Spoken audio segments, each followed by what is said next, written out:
Hi guys, Mrs. Pierce here. Today I'll be reading chapter 17 from Weasel. This is our third to last chapter of the book. Go ahead and find page 105 and I will read it aloud. Chapter 17. The March days followed one another, it seemed to me, without a clear notion about where they were headed. One day was warm and sunny with the smells of damp earth and worms and things coming alive. And the next day would come blowing and snowing and setting things right back to where they'd been.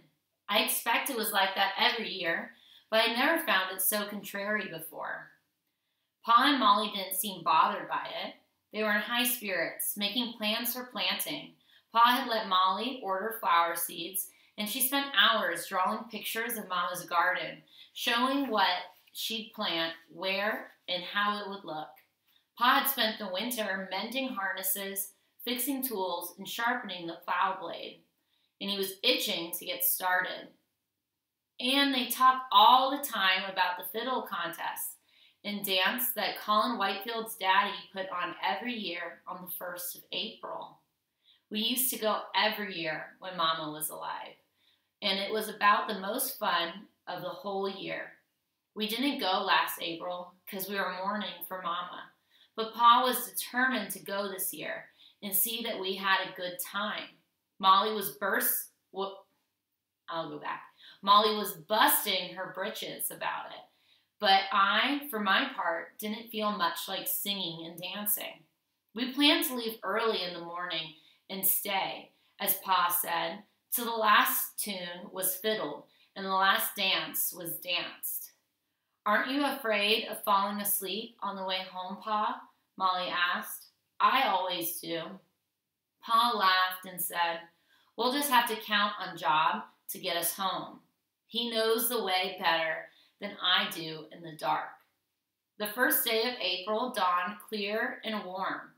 As the sun was rising, I went out to hitch Job up to the wagon. Molly came out after a while in a new dress she had made for herself, out of one of Mama's. "You look real nice," I told her.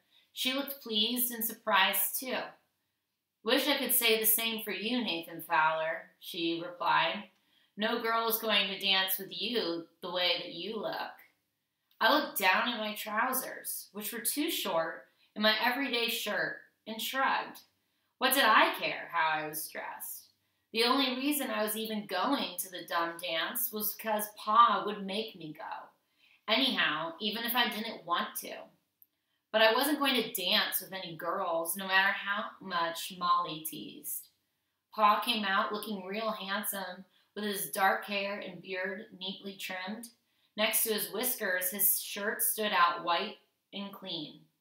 We led the wagon around front of the cabin and loaded in the basket full of biscuits, chicken, and preserves, the quilts for the ride home, and Pa's mouth harp so he could join in the music.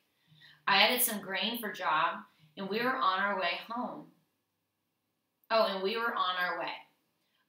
me drive the wagon, and I was glad it was Job and not Krabby doing the pulling, what with all the soft mud and swollen creek beds we had to go through. Job was full of beans after his winter in the barn, and I had to keep holding him back with a pull of the reins and a "Slow there, Job. Steady now, boy. It's a long trip you've got to make." "He knows he's going to do a dance," shouted Molly, and that got Pa going on a silly song about a horse who went to a dance and fell in love with a pig by mistake. The air felt fine on my face, and the woods were full of smells and sounds of spring. Red buds showed up on most of all the trees, and the fuzzy greenness surrounded the branches of the willows. Pa and Molly were in such fine spirits, I found myself joining in the singing and fooling. It seemed that all the creatures of the forest were forgetting to be cautious too, now that spring had come at last. We stopped to watch a flock of turkeys so caught up in their courting games that they paid us no mind. The gobblers spread their fancy tail feathers and strutted about, showing them off for the hens, who were more interested in looking for bugs in the grass, as far as I could tell. "See, Molly, Why bother getting all dressed up when the girls don't even notice? I joked. Orioles and blue jays and finches flew about, gathering sticks and grasses for their nests, and even the shyest creatures, the raccoons, groundhogs, foxes, and deer, were out sniffing the air and feeling the sun on their faces.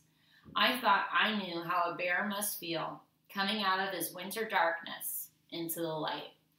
And that is where chapter 17 ends, kind of a short chapter, and it's kind of reminiscent of what it's like outside right now.